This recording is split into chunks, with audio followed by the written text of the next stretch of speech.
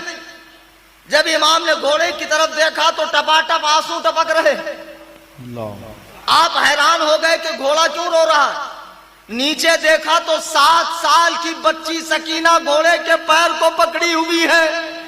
گھوڑا کہتا، بابا اے میرے آقا، اگر میں آگے بڑھ جاؤں گا یہ 7 سال کی بچی کو زخم لگ جائے گا، میں جانور ہوں، اہل بیت کا دشمن نہیں، مجھے بھی پتا ہے ان کا مقام و مرتبہ کیا ہے۔ امام علی مقام نیچے آتے ہیں، 7 سال کی بیٹی کو گود میں اٹھایا، کہا بیٹی کیا بات ہے؟ سکینہ کہتی ہے، بابا یہ یتیم کا مطلب کیا ہوتا ہے مجھے بتاؤ۔ ایک چھوٹی سی بچی اپنے باپ سے کہے یتیم کا مطلب کیا ہے، باپ کے چھاتی پر کیا گزری ہوگی؟ بچی کہتی ہے، بابا یتیم کا مطلب کیا ہوتا ہے؟ امام علی مقام رونے لگے، ننے سے ہاتھ جوڑ کے کہنے لگی، یہ تشنہ کام بتلائیے نا بابا، یتیمی ہے کس کا نام؟ آنکھوں سے اشک بہا کر کہنے لگے، امام بیٹی کچھ نہ پوچھ، یہ مصیبت عظیم ہے، مر جائے جس کا باپ، وہ بچہ یتیم ہے، بیٹا شام میں تو یتیم ہو جائے گی، تیرا باپ مقتل میں جا رہا ہے جام شہادت نوش کرنے کے لیے۔ اللہ اللہ، اے یزیدیوں دیکھو، اے یزید کی حمایت کرنے والے وہابی خارجی کتوں دیکھو کہ ایک چھوٹی سی بچی اپنے باپ سے داغ یتیمی کا مطلب پوچھتی ہے۔ اللہ اللہ کہتی ہے، بابا لوگ صبح سے کہتے ہیں شام میں سکینہ یتیم ہو جائے گی، شام میں سکینہ کے سر سے باپ کا سایہ اڑ جائے گا، بابا اس یتیمی کا مطلب کیا ہے؟ اللہ اللہ، امام علی مقام نے بچی کو سمجھایا، خیمے میں لا کر چھوڑا، اب خود گھوڑے پر بیٹھ گئے اور لشکر اشقیاء کے سامنے آ گئے۔ سبحان اللہ، اللہ اکبر کبیرہ۔ جب علی کا لال، فاطمہ کا نور عین، مصطفیٰ کا چین، فاطمہ کے لاڈلے کا آخری دیدار ہے، حشر کا ہنگامہ بپا ہے درمیان اہل بیت، کربلا میں آ گئے، تمام یزیدیوں کو مخاطب کر کے فرمایا، یہ بتاؤ تم سے میرا جھگڑا کیا ہے؟ کسی نے کوئی جواب نہیں دیا۔ آپ نے کہا لشکر میں فلاں شخص بھی ہے، اس نے مجھے اس وقت خط لکھا جب میں مکے میں تھا، تو بول تو نے خط لکھا تھا یا نہیں؟ آپ نے کئی لوگوں کے نام لیے، فرمایا ارے بے وقوفوں، میں نے دنیا میں تم سے گھٹیا قوم نہیں دیکھی، جس نبی کا کلمہ پڑھتے ہو اسی کے نواسے کو بھوکا پیاسا رکھ کر شہید کرنا چاہتے ہو، آخر مجھے شہید کر کے تمہیں ملے گا کیا؟ تو یزیدیوں نے کہا اچھا، شہادت کے ڈر سے اب آپ کے بول بدل گئے، موت کے ڈر سے آپ کے بول بدل گئے، امام عالی مقام نے کہا بے وقوفو موت سے ڈرتا کون ہے؟ موت تو ہمارے گھر کی لونڈی ہے، باندھی ہے، ہمارے یہاں کا تو بچہ بچہ تلواروں سے کھیلتا ہے۔ میں تو اس لیے کہہ رہا ہوں کل قیامت میں یہ نہ کہنا کہ ہمیں نہیں پتا تھا حسین کون ہے۔ میں تو اتمام حجت کے لیے بتا رہا ہوں میں ہوں کون۔ یہ کہتے ہوئے آپ نے کہا اب آؤ، کس کے خون میں مستی ہے اور کسے جہنم میں جانے کی جلدی ہے؟ عرب کے نامی گرامی سورما اور پہلوان یکے بعد دیگرے یہ سوچ کر کہ یہ بوڑھا شیر تو 3 دن کا پیاسا ہے، آخر یہ لڑے گا کیا؟ اگر ہم اسے مارتے ہیں تو سارا انعام ہمیں ملے گا، ایک سے ایک آتے رہے۔ امام حسین نے کئیوں کو جہنم پہنچا دیا، بے شک بے شک، کئیوں کو جہنم پہنچا دیا۔ اب اس کے بعد یزیدی لشکر نے دیکھا کہ نہیں، ایک ایک جائیں گے تو پورے 22,000 یہیں پر فی نار جہنم ہو جائیں۔ یزید کے پاس خبر پہنچانے والا بھی کوئی نہیں رہے گا کہ جنگ میں ہوا کیا۔ عمرو ابن سعد نے کہا ایک کام کرو، چاروں طرف سے گھیر لو حیدر کرار کے شیر کو، چاروں طرف سے یزیدی کتوں نے گھیر لیا، تلواریں چل رہی ہے، تیر چل رہے ہیں، بھالے چل رہے ہیں، آپ لڑ رہے ہیں، خون کا آخری قطرہ تک جسم سے بہہ گیا، تقریباً 72 زخم آپ کے جسم مبارک پر لگ گئے۔ جب گھوڑے پر بیٹھنا مشکل ہو گیا، نڈھال ہو گئے، نیچے آ گئے، خون میں لت پت ہے۔ ظہر کی اذان کا وقت ہوتا ہے، جمعہ کی اذان کا وقت ہوتا ہے، حسین کی آخری نماز ہے، کربلا کا چٹیل میدان ہے، بے یارو مددگار ہے، اللہ اکبر کبیرہ، بے یارو مددگار ہے، کربلا کا چٹیل میدان ہے۔ حسین اعظم نیچے آتے ہیں اور خون سے چہرے کو صاف کیا، بارگاہ خداوندی میں سجدہ کرتے ہیں، مولا تعالی گواہ رہنا حسین نے آخری سانس تک تیری عبادت سے غفلت اختیار نہیں کی ہے۔ اللہ اکبر کبیرہ، میرے امام پاک سجدے میں چلے جاتے ہیں اور آپ کی روح مبارک ملائے اعلیٰ میں پہنچ جاتی ہے۔ انا للہ و انا الیہ راجعون۔ میرے بزرگوں اور دوستوں، جب امام پاک کی شہادت ہو گئی پھر یزیدی خبیث آگے بڑھے، لیکن ابھی بھی ڈر رہے ہیں کہ کہیں اچانک اٹھ کر ہم پر نہ حملہ کر، تو تلواروں سے ٹو کر دیکھ رہے ہیں کہ ابھی زندگی کے آثار باقی ہے کہ نہیں۔ جب ان کو اطمینان ہو گیا کہ حسین پوری طرح وفات پا چکے ہیں، شہید ہو چکے ہیں، تو قریبا ایک خبیث نے آپ کا سر مبارک تن اقدس سے الگ کی اور یزیدیوں نے سر کو تلوار کی نوک میں رکھ کے اونچا کیا کہ اللہ نے ہمیں فتح دے دی، یہ ہو گیا وہ ہو گیا، ناچنے لگے، گانے لگے، شراب کے نشے میں مست ہو گئے، ڈھول تاشے بجانے لگے۔ اور اس کے بعد اہل بیت کے خیمے جلا دیے گئے، جو عورتیں تھیں، بیمار تھیں، انہیں اونٹ کی ننگی پیٹھ پر بٹھایا گیا ہے۔ کبھی اس کا تجربہ کرنا عرب کے اندر کہ کیسی سخت دھوپ ہوتی ہے، اونٹ پر کجاوے ہوتے ہیں، اس پر لوگ بیٹھتے ہیں، لیکن اونٹ کی ننگی پیٹھ پر ان عورتوں کو بٹھایا گیا۔ ایک روایت میں ہے کہ سکینہ کی بالی تھی سونے کی، ایک یزیدی کتے نے وہ بالی بھی کھینچ لی، 7 سال کی بچی کی۔ تمام عورتوں سے پردے چھین لیے گئے، ان کے ہاتھ پیچھے باندھ دیے گئے، بیمار عابد کے پیروں میں بیڑیاں ڈال دی گئی، یہ بیمار تو چل بھی نہیں سکتا۔ سب کو گھوڑے پر بٹھا کر میدان کربلا سے یہ قافلہ چلا۔ یزیدی کتوں نے امام عالی مقام کے سر کو اونچا کیا اور شراب کے نشے میں گانے بجانے لگے۔ ایک لمحے کے لیے سوچیے کہ امام عالی مقام کو یہ لوگ نیچا دکھانا چاہتے تھے، کتنی خبیث قوم ہے کہ اپنے ہاتھوں سے امام کو اونچا کر رہے ہیں، سبحان اللہ، اور خود دکھا رہے ہیں کہ امام کل بھی آپ اونچے تھے، آج بھی آپ اونچے ہیں۔ بے شک۔ پھر ایک یزیدی کتے نے کہا کہ چلو امام حسین کا ہاتھ دیکھتے ہیں، زندگی میں ہاتھ نہیں دیا تو کم سے کم ان کی وفات کے بعد ہی یزید کے پاس ہاتھ پہنچا دے۔ پورے میدان کربلا میں ہاتھ تلاشا لیکن اسے ہاتھ ہی نہیں ملا، اور امام عالی مقام نیزے پر یہ پیغام دے رہے، بے وقوفو، میں نے زندگی میں ہاتھ نہ دینے کا اعلان کیا تھا، ابے احمقو، میں کل بھی زندہ تھا، میں اب بھی زندہ ہوں۔ میرے امام فرماتے ہیں تو زندہ ہے واللہ، تو زندہ ہے واللہ، میری چشم عالم سے چھپ جانے والی۔ سبحان اللہ، نعرہ تکبیر، نعرہ تکبیر، نعرہ رسالہ، ذکر شہیدان کربلا، علماء اہل سنت، نعرہ تکبیر۔ حضرات گرامی وقار، ظلم و ستم کی یہ داستان ہر سال بیان ہوتی رہیں گی، ہر سال آپ سنتے رہیں گے، لیکن ہر سال آپ کے ایمان میں بالیدگی اور تازگی پیدا ہوتی رہیں گی کہ آج جو ہم مسلمان ہیں اور بڑی آسانی سے مسلمان ہیں، کیوں؟ مسلمان کے گھر میں پیدا ہو، ہم نے مسلمان بننے کے لیے کوئی باقاعدہ فارمیلٹی پوری نہیں کی ہے، کوئی فارم نہیں بھرا، کوئی فیس نہیں دی، بڑی آسانی کے ساتھ مسلمان گھر میں پیدا ہو گئے، مسلمان ہو گئے۔ لیکن یہ اسلام کرب و بلا کے صحرا سے نکل کر دنیا کے کونے کونے میں، افریقہ کے جنگلات میں، بر اعظم ایشیا میں، ایسے ملک میں جہاں ہمارے باپ دادا کبھی مندروں میں گھنٹا بجاتے تھے، آج ہماری زبان کلمہ توحید کے مٹھاس سے آشنا ہے۔ تو یہ حسین اعظم کا صدقہ ہے۔ بے شک۔ حسین کی یاد مناؤ، حسین زندہ ہیں، اپنے دلوں میں زندہ رکھو، لیکن حسین کے طریقے پر یہ ڈھول، یہ تاشے، یہ بازے، یہ تازیے اور فلاں فلاں بزرگ کی طرف نسبت دے کے انہیں بدنام نہ کرو۔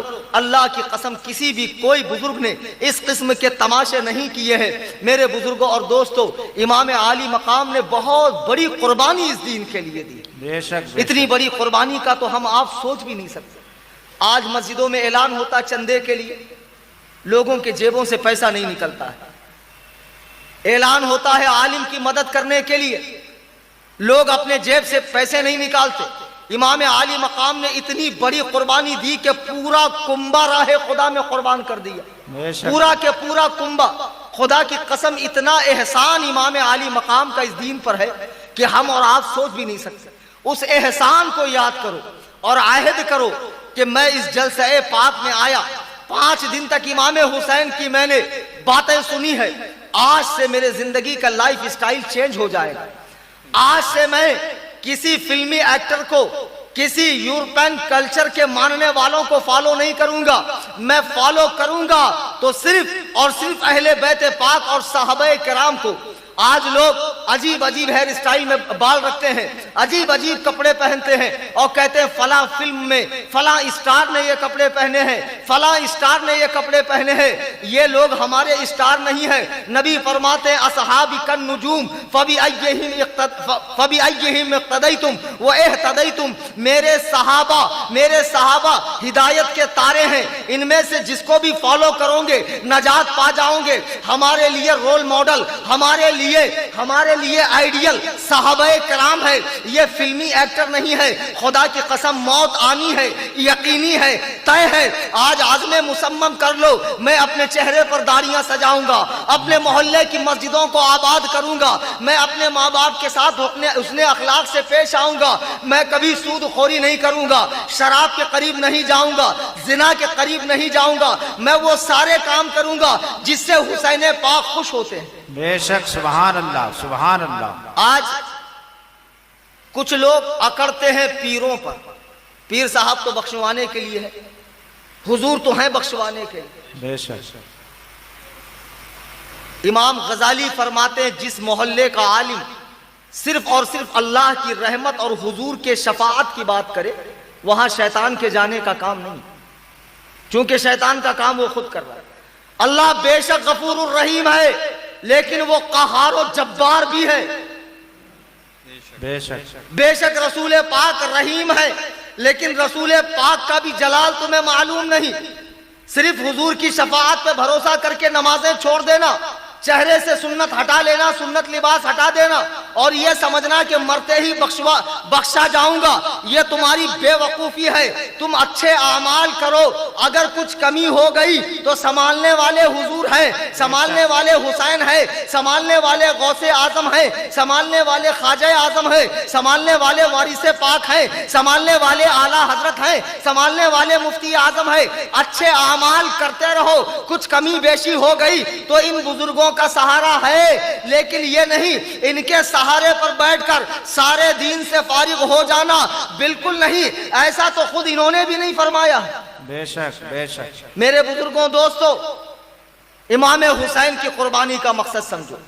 اب کل انشاءاللہ مختصر میں کہ کس طرح یہ لٹا پٹا قافلہ کوفہ پہنچا، کوفہ سے شام پہنچا، شام سے مدینہ آیا، اور قاتلان حسین کا کیا بھیانک انجام ہوا، یہ کل سماعت کریں گے۔ اس کے علاوہ کل بہت ساری نئی چیزوں کو میں ایڈ کرنے والا ہوں، چونکہ کل آخری تقریر ہے اور پرسوں 12 کو پھر مجھے روانہ ہونا ہے، تو انشاءاللہ بہت ساری نئی چیزیں آپ کو سیکھنے ملیں گی۔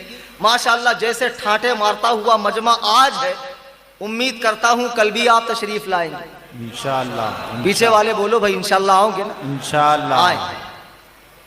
آپ نے، میں دل سے خوش ہوں کہ اس جماعت رضائے مصطفیٰ کی کوشش سے اتنا عظیم الشان اور کامیاب جلسہ بالا گھاٹ میں ہوا، بے شک بے شک، سبحان اللہ۔ اور سب سے بڑی بات کہ سننے والے بھی زیادہ تر بالا گھاٹ کے ہی لوگ ہیں، بے شک، ورنہ ایسا نہیں ہوتا، زیادہ تر باہر کے لوگ آتے ہیں۔ ماشاءاللہ کہ امام عالی مقام کے نام سے اتنی بڑی اور عظیم الشان محفل ان لوگوں نے قائم کی، اور الحمدللہ کثیر تعداد میں لوگ تشریف لائے، 5 دن ذکر حسین کو سماعت کیا۔ بے شک، اب کل جو ہے کچھ شیرنی وغیرہ کا بھی انتظام کیا جائے، اور کل انشاءاللہ تقریر کے بعد میں یہاں بیٹھ کر سب لوگوں سے مصافحہ کروں گا۔ آج ایک گزارش کرتا ہوں، برائے مہربانی مصافحے کی کوشش نہ کریں، تقریر کے بعد مجھے نکل جانے دیا کریں، چونکہ میں پورے طریقے سے پسینے میں بھیگ جاتا ہوں، مجھے لباس چینج کرنا ہوتا ہے، مطالعہ کرنا ہوتا ہے۔ اللہ تبارک و تعالی ہم سب کو دین حق پر استقامت نصیب فرمائے۔ دوران تقریر قرآن کریم پڑھنے میں، حدیث پاک کے الفاظ بولنے میں مجھ سے کوئی غلطی ہوئی ہو، اللہ تعالی معاف فرمائے۔ وما علینا الا البلاغ، صلاۃ و سلام پڑھیں اور پھر تشریف لے جائیں۔